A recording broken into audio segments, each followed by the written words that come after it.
పెద్ది గురించి బుచ్చిబాబు, సనా ఇంటర్వ్యూస్ చూస్తున్నప్పుడే ఒక డౌటొచ్చింది.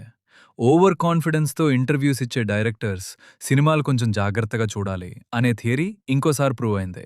ఒక లోకేష్ కనగరాజ్, ఒక విఘ్నేష్ రాజా, ఇప్పుడొక బుచ్చిబాబు.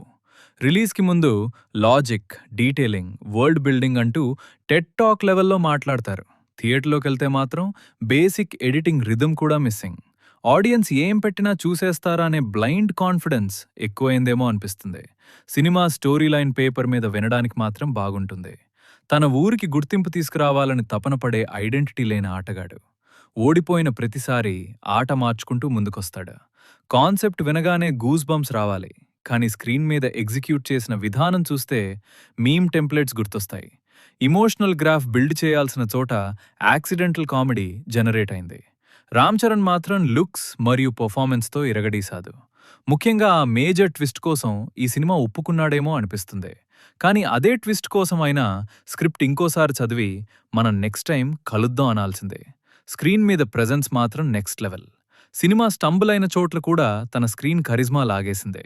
జగపతి బాబు, శివరాజ్ కుమార్ సినిమాకి ప్రాణం పోశారు. కానీ వాళ్ళ క్యారెక్టర్స్కి ఇచ్చిన ఎండింగ్స్ చూస్తే అసాలెందుకిలా కట్ చేశారు అనిపిస్తుంది. Same situation with Divyendu and many others. Setup strong, pay off weak. ఇక జాన్వీ కపూర్ విషయం వస్తే హీరోయిన్ని గ్లామరస్గా చూపించడం తప్పు కాదు, కానీ హీరోయిన్ క్యారెక్టర్ కన్నా కెమెరా యాంగిల్స్కి ఎక్కువ క్యారెక్టరైజేషన్ ఇవ్వడం కొంచెం టూ మచ్ అయింది. కొన్ని షార్ట్స్ చూస్తే క్యారెక్టర్ ఆర్క్ కన్నా ఇన్స్టాగ్రామ్ రీల్ స్లో మోషన్ ప్యాకేజ్కి ఎక్కువ ఎఫర్ట్ పెట్టినట్టు అనిపిస్తుంది.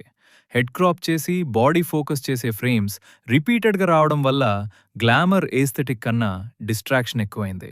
అవునరా, ఎంతో మంది ఎక్స్పోజింగ్ చేస్తున్నారు కదా, నన్ను దింగుతారేంట్రా మీరు అందరూ? నన్ను దింగుతా, అందరు నన్నే దింగండి, నన్ను దింగ. ఏఆర్ రెహమాన్ సాంగ్స్లో చిక్రీ ఒక్కటే ఇన్స్టెంట్గా గుర్తుండిపోతుంది. మిగతా ట్రాక్స్లో ఆ వింటేజ్ ఏఆర్ఆర్ మ్యాజిక్ ఫుల్గా కనిపించకపోయినా బ్యాక్గ్రౌండ్ స్కోర్తో సీన్స్ని చాలాసార్లు రెస్క్యూ చేశాడు. కొన్ని సీన్స్ ఇమోషన్ కంటే బీజిఎం వల్లే సర్వైవ్ అయ్యాయి అనిపిస్తుంది.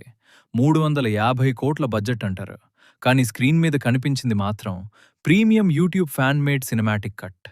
Production values, editing transitions, VFX finishing చాలా చోట్ల సర్ప్రైజింగ్లీ చీప్గా అనిపించాయి.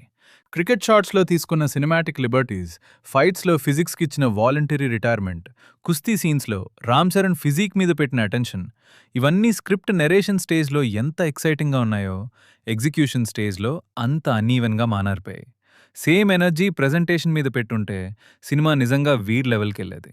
ఓవరాల్గా బుచ్చిబాబు అన్ని ఇంగ్రీడియంట్స్ వేసి గ్రాండ్ బిర్యానీ వండాలని ట్రై చేశాడు, కానీ చివరికి ఆడియన్స్ ప్లేట్లో పడింది ఎక్స్పెరిమెంటల్ కిచిది. ఇప్పుడు క్వశ్చన్ ఏంటంటే, ఈ కిచిదిని మ్యాస్ ఫీస్ట్ అంటారా లేక కంటెంట్ కన్ఫ్యూజన్ అంటారా అన్నది ఆడియన్స్ టేస్ట్ మీదే ఆధారపడింది.